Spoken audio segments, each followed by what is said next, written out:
Ben, après la mort de mon mari, je jouais au Scrabble. La télé marchait, et puis je me faisais 2 jeux, je jouais au Scrabble comme ça. J'aimais bien. Je trichais pas, hein. Je trichais pas. Je perdais ou je gagnais, ça dépend. Et puis après, je me suis mis à tricoter. J'ai tricoté pour les enfants. J'aurais pu écrire un livre, parce que tout ce que j'aurais raconté, c'était vrai, depuis, en somme, ma naissance jusqu'à maintenant, avec les détails, évidemment, à peu près 2 ans, 2 ans encore, voilà, j'aurais pu. Je suis sûr que les gens, ils aiment lire la vie des autres. Ils aiment ça. Tant que je pouvais lire, je montais, j'allais dans la chambre, puis je lisais. Maintenant, je ne peux plus lire les petites lettres, alors. C'est fichu. Pour ça, je pensais qu'il m'aurait quand même donné des lunettes. Il m'a bien fait lire. Toutes les grosses, je les lis, mais les petites, je ne peux plus. Alors, je ne peux plus lire. Je suis né ici et j'ai toujours vécu là. J'étais un grand joueur de course. J'aimais ça. Moi, j'étais entre guillemets un professionnel. Je faisais ça, je connaissais 2000 chevaux à peu près. Je les suivais de la naissance à... Ah oui.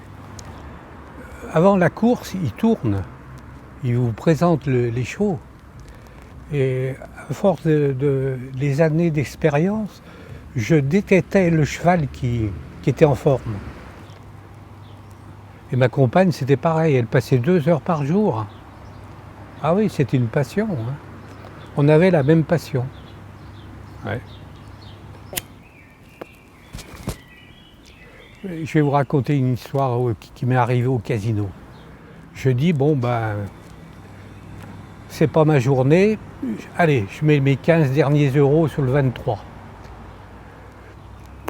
La bille tourne, 23. Il m'envoie le 23, ça m'a... J'ai ramassé 35 fois la mise. Et bim. Ah ouais. Et hop là. Alors là, les citations, là, je vous raconte pas. Hein. Et bien, monter hyper rapide. J'ai fait on faisait la culture, mais ça ne marchait pas à cette époque-là. Et après, je suis rentrée au chemin de fer comme garde-barrière. Une garde-barrière itinérante, c'est-à-dire que je faisais plusieurs passages au niveau remplacement des garde-barrières, les repos. Il fallait avoir l'œil constamment. S'il y avait quelque chose sur la voie, s'il y avait quelque chose, une roue qui chauffait d'un train, il fallait toujours aux aguets. Voyez, on dit garde-barrière. Eh bien, c'était l'attention, toujours. Il y avait des dames qui ont 2 chiens. Je les ai rencontrées avant qu'ils ne fassent la tournée. Moi, le chien, il vient, je caresse. La dame me dit, mais vous n'avez pas peur? Mais de quoi? Qu'il vous morde. Eh bien, j'ai dit, le chien ne me mordra pas. Parce qu'un chien, ils connaissent les gens. Ils savent à qui ils ont affaire. En octobre 17, j'ai eu des douleurs au cou, là, terribles. Et puis j'avais 39 de fièvre, même puis ça remontait à 40. Alors, mon médecin m'a envoyé en urgence, là. Et alors là, ils ont détecté ça vous dira rien, une spondyolocite. Alors donc c'est une infection en haut de la moelle épinière. Pratiquement, j'ai pas de chance de sortir de cette maison parce que je suis beaucoup trop lourd pour ma communauté. Du point de vue médical, ils ne peuvent pas me suivre. Alors, selon toute vraisemblance, je finirai mes jours ici. Enfin, ici ou bien à Fleuria, mais enfin. Sinon, comme je disais à un confrère une fois, en dehors du fait que je suis tétraplégique, je me porte à merveille. je me dis, c'est pas moi qui ai choisi celui-là. Donc, c'est Dieu qui l'a choisi pour moi. Alors, j'ai quand même laissé faire. J'avoue que je me pose pas beaucoup de problèmes, quoi. Si c'était moi qui avais choisi, là, on pourrait dire, t'as pas fait un bon choix. Mais comme c'est pas moi qui ai choisi, un enfant qui sait se guider. Bon, je dirais que je sais que Dieu est un père et puis il me conduit. Bon, je comprends pas très bien les chemins par lesquels il me conduit. Bon, enfin, de toute façon, oui, non, j'avoue que ça me pose aucun problème.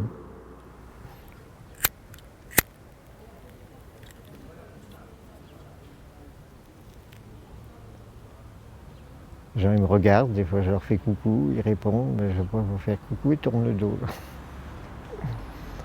Voilà.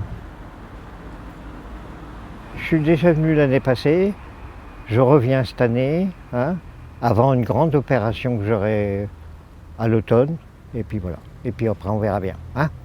Pas vrai, chef? Et bien ici je me ressource pour l'instant. Hein? J'y resterai peut-être pas in aeternam, mais ça me plaît. Je voyage dans ma tête maintenant, ou sur des cartes. Donc en attendant, je me retrouve ici pour me reposer, et c'est parfait. J'adore ce parc. Hein? Tu vois, c'est pas bien loin pourtant, mais j'adore ce parc où on respire, on est bien. Je vois les gens passer comme ça, tu vois, mais c'est bien, c'est marrant. Hein? Ah ouais, il y a tellement de personnages dans cet immeuble-là, dans cette... Qu'est-ce que j'avais mis? Ah ouais, l'architecture religieuse. Un déambulatoire pour déambulateurs. Ouais, les bonnes sœurs, les Allemands, Monsieur Darras qui est extraordinaire avec sa grande casquette là. Et son jardin là.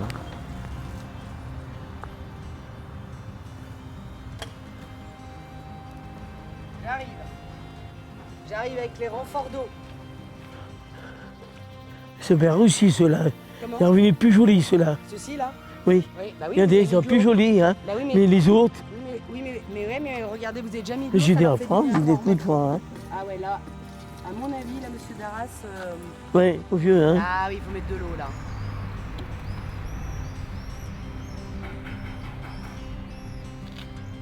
Ce soleil.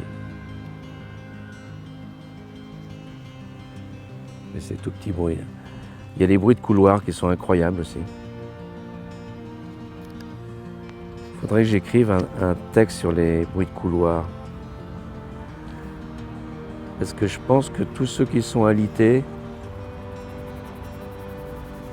ça leur fait comme une... sans doute, hein, comme une maison sonore. Sans doute. De décor pour le tournage. Donc s'il y a quelque chose que vous trouvez super, c'est à ce moment-là, excusez-moi, vous n'êtes pas fait mal quand j'ai Non, le non, pied ça va. Oula.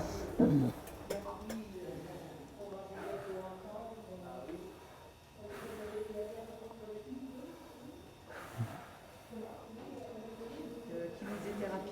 Ah ben voilà. J'ai fréquenté assez longtemps pendant les 3 premières années que j'étais là. Nous ne regardons pas les plafonds, nous pourrions nous envoler. Nous ne regardons pas les murs, nous pourrions les traverser. Nous ne regardons pas le sol, nous pourrions l'approfondir, nous y noyer. Nous regardons sans grande conviction seulement l'ensemble.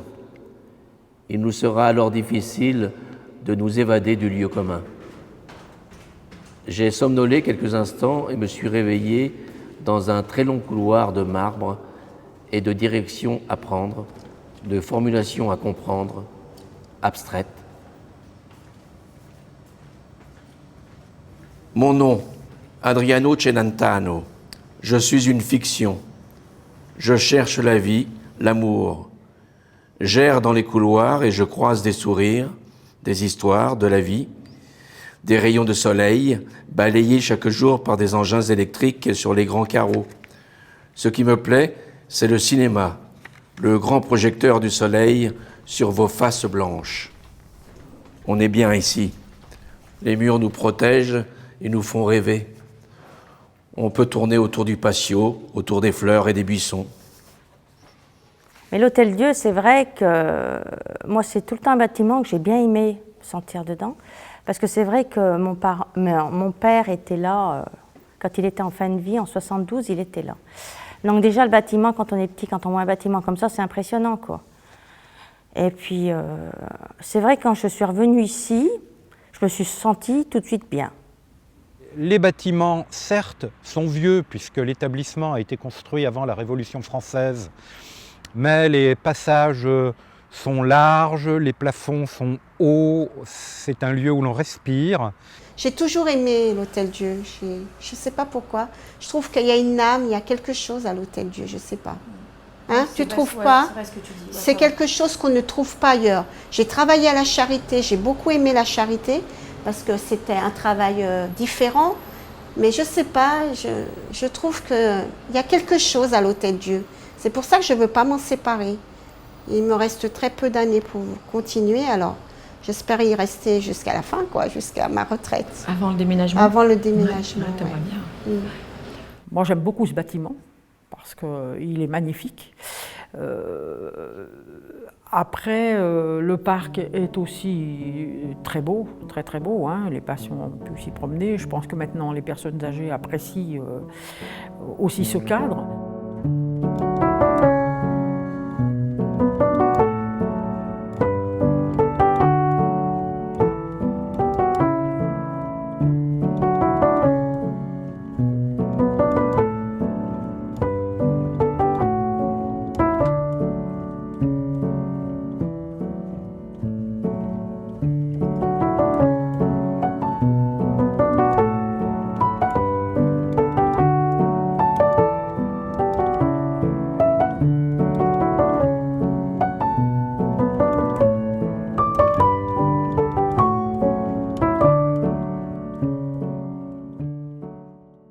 L'intérieur, la pharmacie est très, très belle, la chapelle est magnifique, c'est des pièces immenses avec un mobilier quand même de style bressan le plus souvent, donc qui a été, à mon avis, je pense, un peu conservé, puisque je vois qu'il y en a encore quelques-unes d'armoires par là.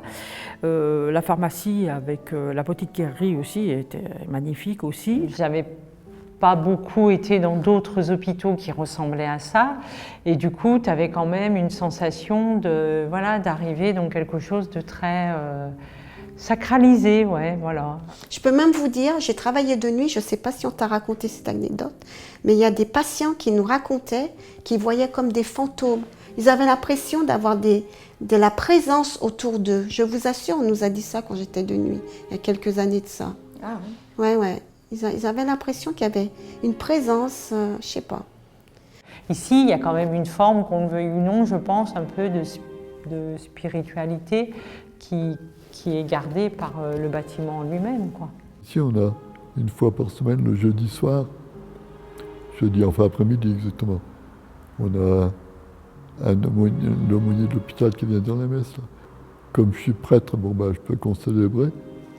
Bon, mais je ne peux pas dire la messe tout seul parce que je suis trop handicapé pour pouvoir dire la messe tout seul. C'est ce que je me dis toujours, comment peuvent tous ceux qui sont ici, là, qui n'ont pas la foi, comment ils peuvent supporter leurs épreuves? Ça, c'est une chose que je n'arrive pas à comprendre.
Donc je travaille ici.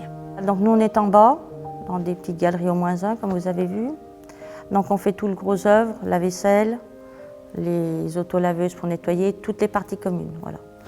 On va pas dans les services, on n'a pas allé dans les... Enfin, on n'opère pas dans les services, on n'aide pas aux soins. Voilà. On rentre dans les services uniquement pour faire les salles à manger, les couloirs, les lieux communs.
Plan de la ville, plan des hôpitaux.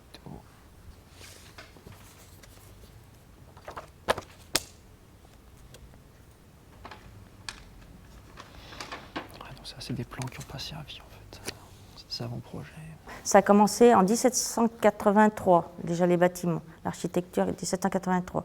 Il y a beaucoup de fonds qui sont arrivés, mais ils devaient attendre que parce que notre région devait être attachée au duché de Savoie. La conception de l'Hôtel-Dieu a été confiée à un architecte, Pierre-Adrien Paris, qui était un élève de Claude-Nicolas Ledoux, qui était donc quelqu'un dont on se souvient encore aujourd'hui comme architecte. S'agissant de l'établissement lui-même, le lieu avait été choisi en raison de la salubrité que l'on prêtait à l'emplacement. Passage d'une rivière, car l'eau, ça permet l'hygiène, un endroit relativement aéré, au milieu des prés, en dehors de l'enceinte de la ville de l'époque, ville qui était donc en partie construite sur d'anciens marécages, donc avec un potentiel d'insalubrité très important. Je suis arrivée à l'Hôtel-Dieu au mois d'octobre 1968, j'avais 18 ans et demi. Je suis arrivée ici grâce à mes parents, bien sûr, et je voulais faire des études d'infirmière éventuellement, et donc je suis arrivée comme ASH, donc, en service de chirurgie femme, qui était au premier étage en haut des escaliers à droite. Donc il y avait 3 services, chirurgie femme, chirurgie homme et chirurgie couloir. Quand je suis arrivée, il y avait encore des infirmières religieuses, avec notamment 2 personnes qui avaient encore la coiffe, Donc, ce qui était un petit peu surprenant pour moi qui travaillait principalement sur l'hôpital de Flaria et qui a eu le sentiment d'arriver dans un établissement déjà ancien de par son caractère et son architecture et qui en plus avait un petit côté un peu austère de par ses coiffes qui représentaient un peu l'autorité infirmière de l'époque. Bon, les sœurs, vous savez, elles étaient très personnelles. Ce n'est pas des gens qui se confiaient à nous, ce n'est pas des gens qui... Si, elles nous parlaient du milieu hospitalier, si vous voulez, mais enfin succinctement. Donc moi j'ai appris ce travail avec mes collègues de travail sur le tas, hein, voilà. Et puis après, moi puisque j'avais arrêté l'école après le bac, j'ai repris des études pour passer le concours d'entrée à l'école d'infirmière, mais je me suis débrouillée toute seule, quoi. Quand j'ai fait mes études en 82, il n'y avait que quelques services sur l'Hôtel-Dieu. Il y avait les deux rhumatos, les 2 pneumos et la neurologie. Et après, en 84, ça a emménagé à Flaria. C'était la 2e tranche qui appelle la tranche marron. Vous savez, à l'époque, moi j'étais jeune et très timide. Donc on avait une petite notion de l'approche du patient, hein, mais vous savez, moi je suis arrivée là, il a fallu tout de suite que je me mette dans le bain. Hein, donc voilà. Donc moi à l'époque, évidemment, je passais la serpillière, je faisais le ménage, jusqu'à ce que je fasse mes études d'infirmière. Les services étaient petits et la neuro, c'était où il y avait rameaux, donc c'était immense. On rentrait, on ouvrait les grandes portes en bois qui sont maintenant toujours ouvertes au-dessus de l'escalier. Et il fallait ouvrir quand on devait passer des lits. Enfin, on avait à peine des lits à roulettes. Hein. Il n'y en avait que quelques-uns. Et ils se levaient, quand j'étais élève, ils ne bougeaient pas de hauteur. Donc il fallait se courber en deux pour faire des lits, donc tout le monde avait mal au dos. Après, on a eu des lits qui se mouvaient, qui se levaient. Et voilà, donc par rapport au niveau de la qualité, et on avait surtout des chambres, il n'y a que quelques chambres à un lit. Et là encore, actuellement, il y a peu de chambres à un lit à l'Hôtel-Dieu. En SSR, il y en a 5-6, pas plus. Ça a toujours été le vieil hôpital. Même s'il était le seul hôpital de Bourg, on a toujours dit le vieil hôpital, parce que du fait des bâtiments, je pense, et puis même avec les jeunes qu'on parle maintenant, le vieil hôpital, oui, l'Hôtel-Dieu, le vieil hôpital, c'est ça. Je pense que c'est resté, pour ceux qui vivent là autour, hein, c'est resté le vieil hôpital. On n'avait pas la même approche du patient que par la suite. Il y avait des patients, bonjour monsieur, bonjour madame, on discutait un tout petit peu avec eux, mais pas beaucoup parce qu'on n'avait pas trop le droit de discuter avec les patients. Il fallait déjà faire notre travail avant, le faire correctement pour pouvoir monter en échelon et avoir une note, puisque nous étions notés, enfin nous sommes toujours, je pense qu'elles sont toujours notées. Et donc si on voulait faire une carrière un peu brillante, voilà. Je vois l'évolution qu'il y a en 30 ans, c'est assez phénoménal quand même. C'est quand même un bâtiment et une histoire, parce que ça a été l'hôpital de Bourg. Maintenant, c'est devenu donc une maison de convalescence et un service long séjour aussi. Elle est très présente et puis elle va être encore plus présente, cette entité, lorsqu'elle va devoir évoluer dans les proches années. Mais l'Hôtel-Dieu est un ensemble qui a été construit avec des pierres locales. Nous sommes à proximité du Revermont, c'est-à-dire les premiers contreforts du Jura. Et ça, c'était une région qui, autant jadis, c'était un monde de lagunes et d'îles. Donc il y avait une faune marine et une faune terrestre, avec des dinosaures, des crocodiles. Et la faune marine, nous la retrouvons sous nos pas. Tout un assortiment de restes de coquilles, d'animaux marins, de mollusques en fait. Il y a des moules, il y a des huîtres, il y a des nérinés. Le bâtiment, l'Hôtel-Dieu, je suis bien. Et puis tu regardes les pierres et tout, ça semble... Enfin moi, je suis vraiment bien. Rien que ça me guérit, tu vois ce que je veux dire? C'est fou, hein. À l'hôpital, je me perdais. Ici, je ne me perds pas, parce que les dalles au sol, c'est moi, hein, c'est mon truc à moi. Il y a des fossiles, c'est trop beau. Tu te rends compte un peu, hein? C'est absolument extraordinaire. Et avec ma canne, à chaque fois que j'ai mes fossiles à moi, je fais tic, tac, toc. C'est un lieu où on pouvait, tout en faisant bien son travail, trouver de multiples interstices pour y développer des moments de convivialité entre les professionnels, c'est-à-dire que les échanges étaient étaient tout à fait agréables, et puis les professionnels aussi pouvaient facilement entrer en relation avec les usagers. Une ambiance d'échange chaleureux existait au quotidien, marquée en plus par des occasions spéciales, pour Pâques, pour la Chandeleur, etc. Il y a des gens qui sont là depuis longtemps, qui insufflent une dynamique, et dans les services, il y a un côté assez gai, joyeux, on va dire, malgré qu'à côté il peut y avoir de la souffrance, il peut y avoir plein de problèmes, mais malgré tout, il y a quand même une dynamique, voilà, une dynamique de vie. Il y a des gens qui ont envie de faire des choses, et régulièrement, je sais pas, il y a plein de choses qui sont organisées, pas forcément par l'animation. Et ça, c'est vrai que c'est boostant, parce que quand vous avez des gens qui proposent des choses, et puis alors que ce n'est pas leur fonction première, ça vous donne envie de continuer et puis de faire des choses. Hein. Je trouve que c'était important pour nous, association d'ici, du Triangle, d'adjoindre en fait ces gens qui résident là à l'année à un petit moment de convivialité, faire connaissance, etc.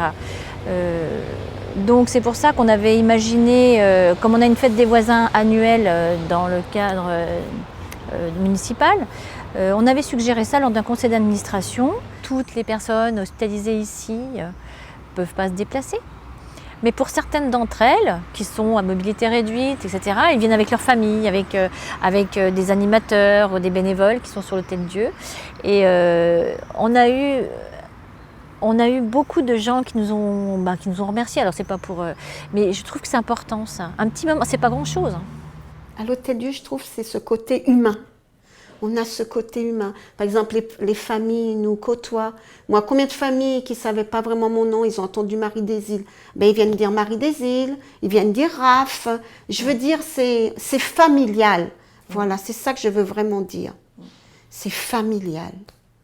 On n'est pas que des soignants qui lavons les personnes, qui faisons leur toilette, tout ça. Non, on est vraiment... On entoure vraiment le patient.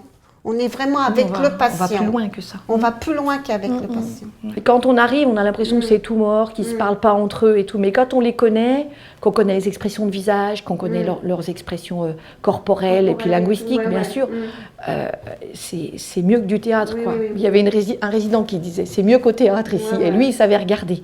Et en fait, il faut savoir les regarder. Il ne faut pas simplement passer devant et puis jeter un œil. Il faut les regarder. On a l'impression d'être en famille, c'est vraiment le mot. Hein. Oui. On se connaît toutes, on sait... Je sais pas, c'est vraiment le mot. L'Hôtel-Dieu a quelque chose qui fait qu'on est captivé. Je sais pas, il y a quelque chose. Moi, j'aime beaucoup ce bâtiment. Et tu as le même ressenti au niveau des familles. Les familles nous disent ça, que c'est comme une grande famille pour eux. Que voilà, ils ne sont pas dans...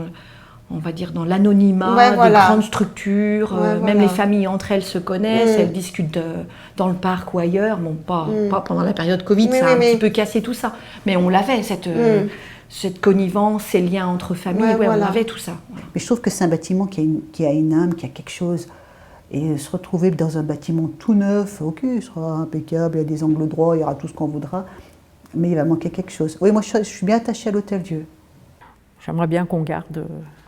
au moins les murs, la façade et tout ça, parce que c'est beau. Et puis bon, c'est aussi notre jeune âge, hein, voilà. Mais après, ça se modernise maintenant. Les bâtiments sont plus contemporains. On fait un petit peu du mélange de genres. Enfin, voilà. Après, ça peut être très bien, hein, pourquoi pas. Pourquoi pas. On aura la nostalgie, je pense que c'est ça. Parce que je pense qu'on a ça, parce qu'on a vécu des choses... Des choses dans cet Hôtel-Dieu. Pour les jeunes, c'est pas pareil. Eux, ils restent là, c'est vieux, c'est moche. Mais nous, on s'en fout que ce soit vieux, on s'en fout que ce soit moche. Mais on est bien. Moi, je vous assure, je suis bien ici. Je suis vraiment bien. Je ne sais pas si c'est pareil. On n'a qu'à rester après. On a qu'à on fait rester gardienne, après. gardienne, on fait gardienne toutes les deux. Hein, tu prends une aile, je prends une autre. Ouais, voilà, on fait toutes les deux. Non, mais c'est vrai. Hein. Ouais, je pense qu'on peut dire ce mot-là, on a l'amour de l'Hôtel-Dieu. Ça peut paraître con. Nous, on a conscience de ce qu'on va perdre et on ne sait pas du tout ce qu'on va gagner. Voilà, c'est ça notre problème, en fait. Mais là, je pense que le bâtiment, de par son architecture et sa localisation, enfin, il y a beaucoup d'aspects qui rentrent en jeu. Je pense que le bâtiment actuel, là où on est, il nous invite effectivement à une forme pas de pause, mais de réflexion sur effectivement cette notion de vitesse, de prise de recul. Et puis, c'est vrai que c'est un bâtiment qui inspire quelque chose. Sur la route, ça peut être nous, dans notre existence, qu'on a travaillé, c'est vrai, de telle date à telle date dans un établissement comme ça. Moi, ma route va de plus en plus vers l'éternité. Quand la santé nous quitte, on est tributaire de tout et de tous. Alors qu'on a vécu quand même, on a apporté énormément à la société toute notre vie. Eh bien, je crois qu'un peu de reconnaissance, un peu d'amour, même beaucoup, et beaucoup de soins, c'est quand même fondamental. Je crois qu'il ne faudrait pas perdre ça de vue. Il faut avancer, quoi. Je pense qu'il faut aller de l'avant, hein. De toute façon, faut pas. C'est vrai qu'on s'arrête sur. Voilà, ouais, c'est vrai qu'il faut avancer, puis c'est tout. On n'a pas le choix, hein, en même temps. Il faut aller de l'avant. Il ne faut pas rester dans son petit truc. Moi, ouais, il y a une âme ici. Je ne sais pas s'il y a des fantômes, mais il y a une âme en tout cas. Tous les gens, tous les bâtisseurs, tout ce qu'il y a eu ici, s'ils n'avaient pas laissé de traces, on ne pourrait pas en parler, quoi. Ça serait triste. Je pense que ça sera réussi si on a gardé ces trois dimensions-là, c'est-à-dire à la fois la dimension du lieu, le bâtiment lui-même, une trace du bâtiment, de son architecture, de son emplacement, et puis la deuxième dimension, ça serait la vie qui s'y passe ici, ce que tu as essayé de faire, de montrer aussi à travers ce documentaire. Puis la troisième dimension, ça serait à travers les témoignages et tout ce qu'on a dit, ça serait d'emmener un peu de cet endroit avec nous et peut-être voilà, de l'insuffler dans le nouveau bâtiment qu'on occupera voilà, d'ici un an ou deux. Oui, il y a plein de personnages, il y aurait de quoi écrire un livre. Une belle fiction, avec Josette la putain, la Marie des toilettes, tous les honnards dans les combles, hein. Le personnel qui est génial, qui est très attaché à certains patients.